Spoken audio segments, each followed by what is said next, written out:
that it is foolproof. Okay. So, we need to discuss with the patient and change the consent as and when we need it. Okay. I shall stop here. Any questions? Yeah, this is actually related to that mentally challenged woman. Can family members really take such decisions to do hysterectomy in mentally challenged cases? No, she went to this thing. See, these are things that take place like that. There was somebody in the hospital or the NGO who decided that it is not the right thing to do, and he approached. If that person or that organization had not approached, somebody, they would have just gone underground. But then it was allowed, you're saying. You're saying that it was allowed. Sharad Pawar, after discussion, agreed to it.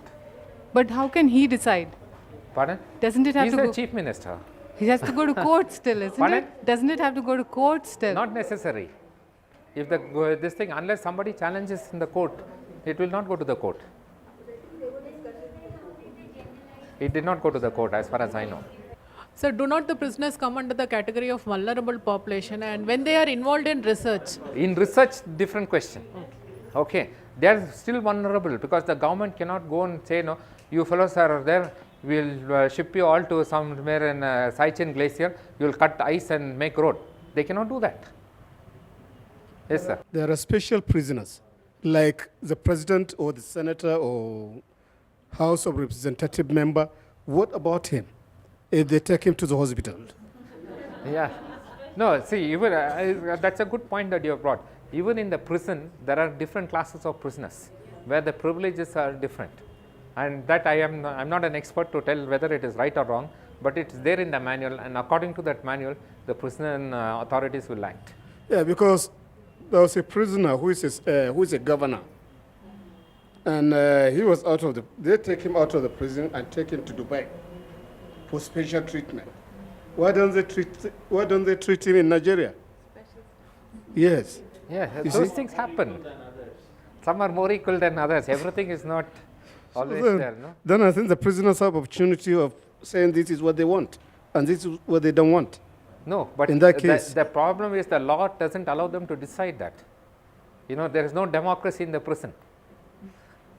Your timing of getting up is marked, your time when you are going to bed is marked, time you can exercise is marked depending upon what you so I think if we keep on talking, we can keep on talking about this thing, because still I think there are some special prisoners who have special right of choosing what they want and what they don't want. I agree with you. That's all part of the system.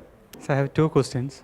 First one is regarding the Code of Medical Ethics. Code of Medical Ethics, it's a part of statute, and we are bound to abide by that. Yeah. So according to that, we have to get consent from both the partners in the case of sterilization. See, this again, no, when there are so two laws. I am about to ask whether, according to the hierarchy of legal source, which one comes first? The Code of Medical Ethics or the other rule? See, when you talk about Code of Medical Ethics, the problem with the Code of Medical Ethics in India, I do not know whether the first Code of Ethics was first drafted in 1956 based on the British Code. It was not gazetted till 1970, and according to the history, this was being discussed in various places and it was gazetted it.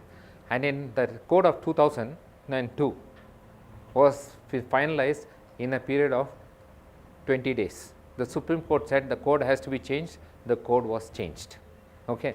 Unfortunately, at that time the health minister was C.P. Thakur, a physician, so he put on whatever he felt was the right thing to do in the code. See, like there is one code which says if the doctor in the PHC is found for 15 days, whenever somebody goes for inspection is not found in his place for 2 consecutive times in 15 days time, action can be taken by the medical council.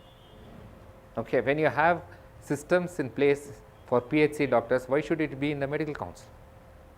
Okay. There are a lot of stupid things that have crept into this, and this is one of the things, the ambiguities that has gone in. So, if it has to come, nobody has challenged it. And as I talk about the beginnings of life, there is another one statement which again is like this. Because nobody has challenged it, we still follow what the government says. Okay. Okay. When the government order comes, it's also gazetted, it becomes a part of the law. Second question is regarding therapeutic privilege. I don't remember exactly where I read. That was a old concept which was there before we talked about informed consent. Therapeutic privilege was the privilege that the doctor had, that if he broke a news, patient will feel depressed, patient will feel sad, so the therapy will go down. So he would not tell him. So for example, if you give chloramphenicol for typhoid fever, you know it produces agranulocytosis. You will not tell the patient it may cause death. Say, very good drug, you take it. Because the feeling is, if you tell him that it may produce a side effect, patient may not take the tablet. Okay, this was known as therapeutic privilege, but now in the current concept, this is not accepted as part of medical care. Sir, for taking the informed consent, are you using printed forms in your hospital? We use both. Okay. We use both. It depends mainly on the type of surgeons and the people who do interventions. Some surgeons, there is a general consent form which is there. They're saying that no, it has been explained to me in my language that is known to be understood by me, and all that things that is written, which is printed, they sign when they join the thing. But for every procedure, many of the surgeons take a consent from the patient after explaining what has happened. Okay. And So there is another problem. The person who signs the consent form as a witness should be a third party. You know, some other patient's bystander. If you ask the staff nurse to sign, tomorrow when you go to this thing, they'll say you have fabricated the consent. Consent is you talk to the patient in the local language, but the writing is in English.